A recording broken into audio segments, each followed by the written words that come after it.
It is out of Area 51 that the tape we are about to show you was supposedly smuggled.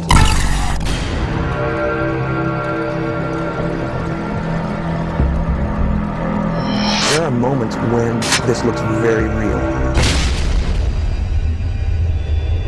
Donald Rumsfeld has been aware of the alien entities at least since 1973. His sole interest now is to find a way to be one of those who are taken off when the end comes. And I think you've got your hands on some pretty sensitive material.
This goes out to all the skeptics, the narrow-minded people out there who think that everything in this policy is fake.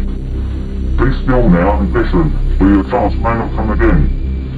Do yourselves a favour and stop mocking the alien interview video. Don't just dismiss it as a silly hoax.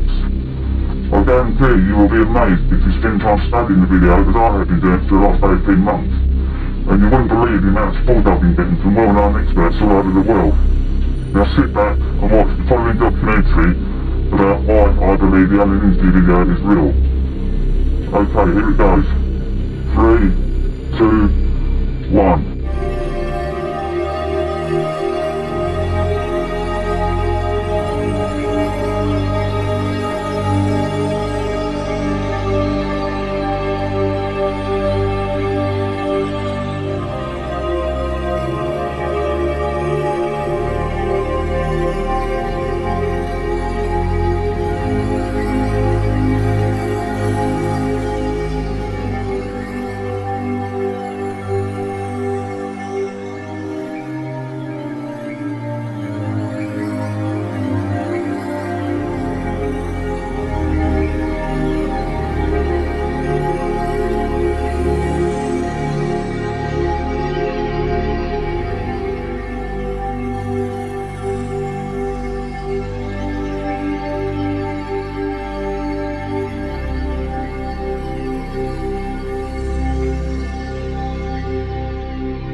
video screens up here, television, video monitors, and they're off at an angle.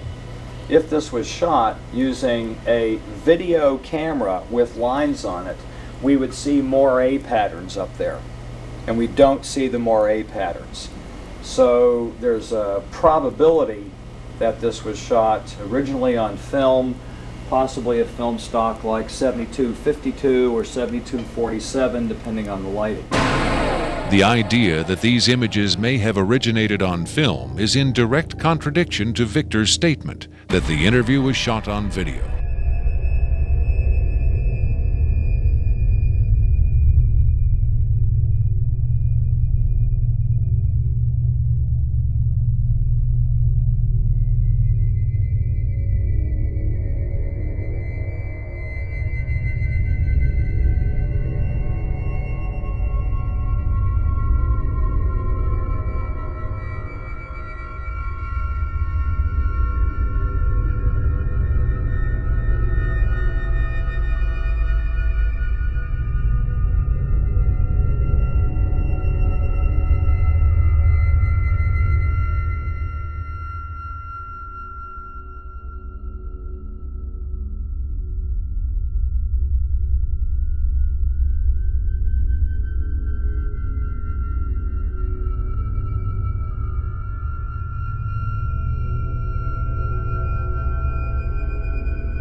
Another expert who was asked to examine the tape was Michael Hesseman, one of Europe's leading UFO researchers and author of the international bestseller Beyond Roswell.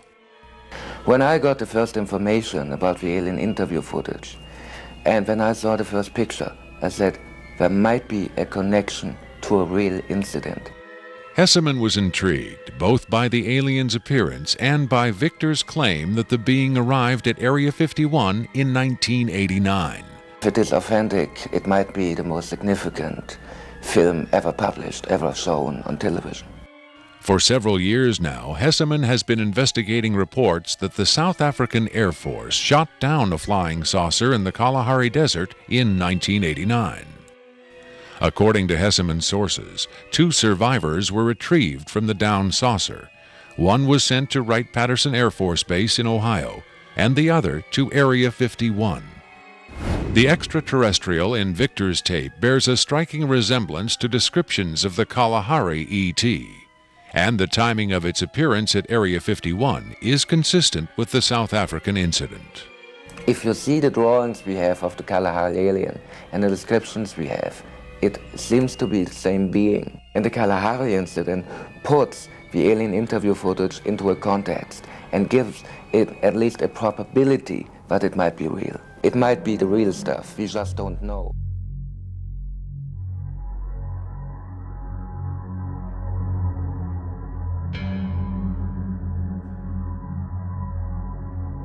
UFO crash in the Kalahari Desert in 1989.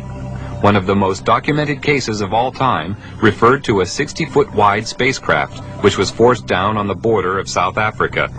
This craft impacted with the desert at high speed, causing a crater 450 feet in diameter and 36 feet deep. Official military documents reveal that the craft entered South African airspace at 1:45 p.m. on the 7th of May 1989 and was intercepted by 2 Mirage jet fighters. Because the craft failed to respond to communication, one of the fighters was ordered to attack the craft with an experimental laser cannon. This caused the craft to lose altitude and crash. After the craft was retrieved, it was removed to a secret Air Force base, and on arrival at this base, it was found a door had partially opened in the side of the craft. Hydraulic pumping gear was brought to the scene and the door was forced open. When this was done, 2 aliens staggered out of the craft, and it was found that one appeared to be seriously injured. They were immediately arrested and removed to a medical centre, where a medical team was sent in to try to assist. The authorities at the scene entered the UFO, and hieroglyphics were found inside the machine, alien hieroglyphics of course, and various items of electronic equipment were also removed from the craft. The retrieval team from America arrived eventually, and the object plus the aliens were eventually taken by C-5 Galaxy transporters back to Wright-Patterson Air Force Base, where further analysis was taken on. When the military entered the craft, they quickly removed portable equipment and instruments, some of which were considered useful as potential weapons. This was not certain at the time, but was clarified after scientific investigation. Also found aboard the craft were a series of hieroglyphics, which indicated that the aliens had a written form of communication. The writing gave the impression of an alien alphabet, but it is not known if any of the scientists present were able to understand its meaning. Data found on the craft were stored on a system of silicone slides. It was obvious to everybody at the site that they were dealing with a very advanced technology.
If you see the drawings we have of the Kalahari alien and the descriptions we have, it seems to be the same being. And the Kalahari incident puts the alien interview footage into a context.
That video, more so than the alien autopsy, more so than anything else, has not only stood the test of time, but nobody has come out to debunk it. Nobody has come out and said, "Oh, haha, it's a trick. I did it."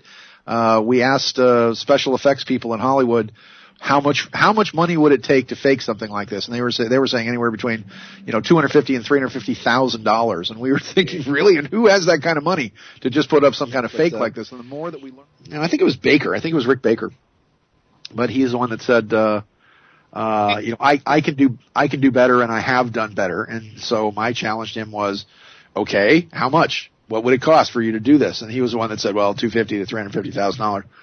And I'm like, really? Okay, so, you got somebody that's, so we come up with that kind of money. You're telling me that you could do this. And you're saying that somebody spent that kind of money to fake something like this and yet take no credit for it whatsoever, release it to the public the way it is.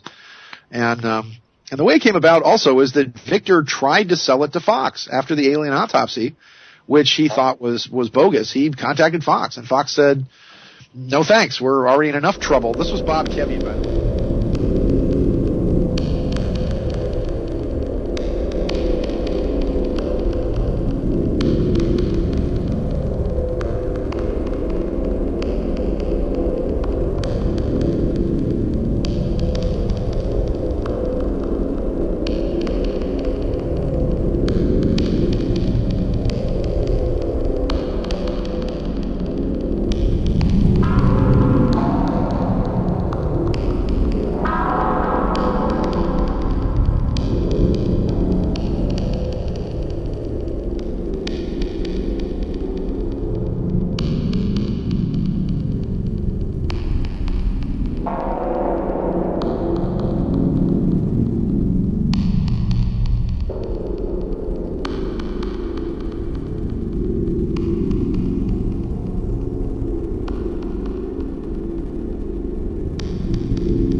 This is powerful because this is not a staged event. This is real.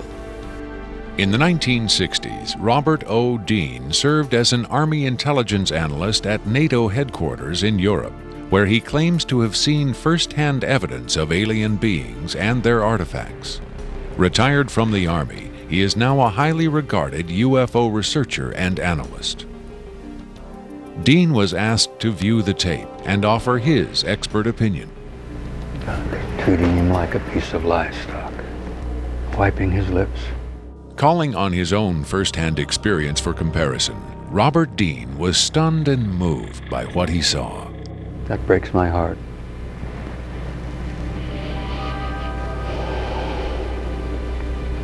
I think you've got yourself a piece of legitimate footage here, and I think you've got your hands on some pretty sensitive material.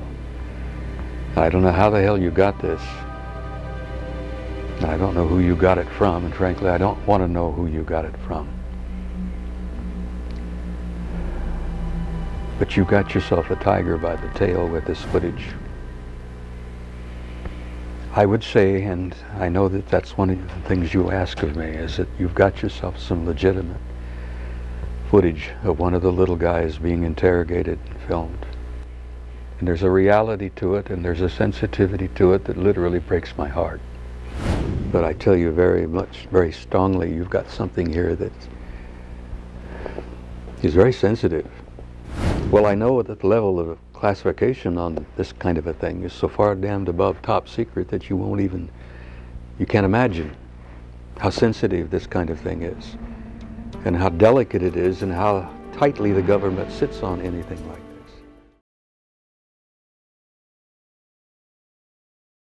Can you describe for us what we're seeing? All right, we're looking at the interview suite at S4. It's kept dark for the comfort of the aliens. The figure who is just barely visible in the left foreground is the telepath, and behind the camera is a raked seating area for observers. Although in this case, I believe the only other person present was a military aide. The alien is seated behind a glass partition in a biocontainment area, which is maintained at biosafety level 2, the lowest designation. That's primarily for the protection of the aliens, not us. The theory is that if they were going to infect us with an alien bug, it would have happened 50 years ago. In fact, all the indications are the aliens eliminated microbial and viral life from their own ecosystem long ago. They aren't susceptible to our diseases directly, but it has been shown that microbes can reproduce and form colonies within their respiratory systems, which tends to exacerbate the debilities they seem to suffer anyway in our environment. In fact, you can see here the alien is beginning to flag. The interview was not going well. The telepath was trying to clarify some points from a previous interview, but he wasn't receiving coherent responses. As you can see, the being is in real distress. At this point, the telepath is sending out a message to the medical staff. He's trying to communicate with the alien, but he's getting no response.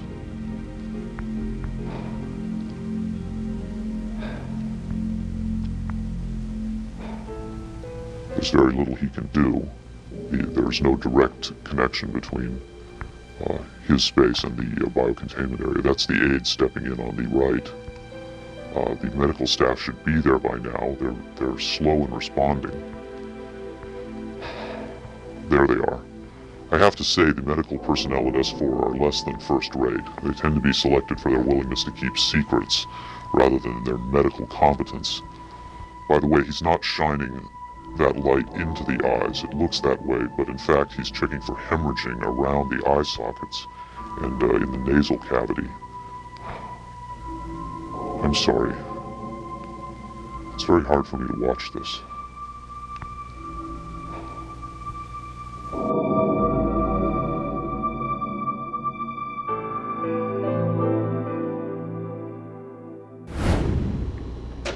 You're asking me if I think this is real? That have I finally seen a space alien? I don't know. But I do know this. I know that this is not a tricked up version like the alien autopsy. It doesn't attempt to distract you away from the alien. It doesn't have that cinema verite, black and white. It doesn't go to great lengths to try to fool the audience. It's straight ahead. It's an alien on tape. Pretty much the way you'd probably film it. The point is this: what if it is real?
This is from a buddy of mine, Andy, who's from England.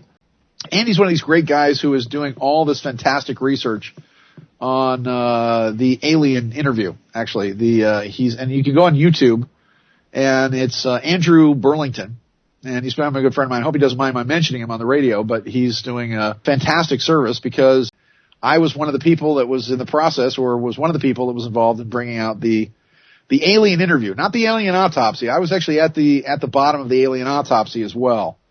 And I was involved with Ray Santilli and a guy named Victor Spielberg and what was going on with that. And I backed off from the alien autopsy because I kept saying that there's things wrong with this. There's disconnects in the story that are not making any sense as far as it goes. So unfortunately, the alien interview, which I do believe to be real, is something that is amazing, which you can still go online and take a look at. Over the course of the past, 15 years or so, 20 years almost, coming up in, it's about 18 years or so. Just piece after piece after piece has come up to actually verify what's going on with this footage.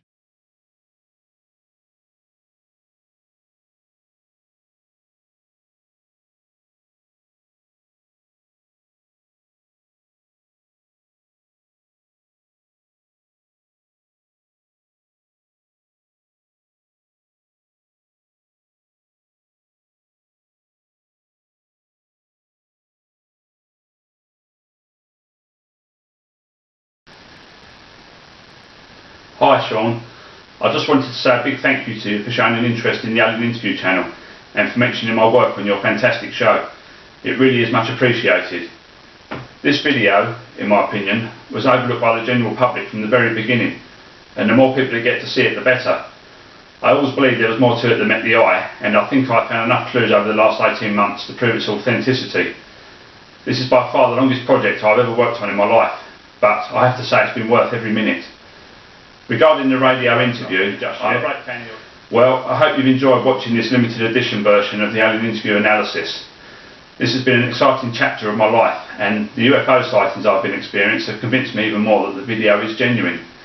This might sound crazy to some people, but in a way, it feels like I've been visited. If someone had told me 18 months ago that all this was going to happen, I would have laughed. I'm running low on disk space, so I'd like to wrap things up by saying thanks again for all the support you've given me these last few months. Best wishes to you and everyone at Revolution Radio. Bye for now.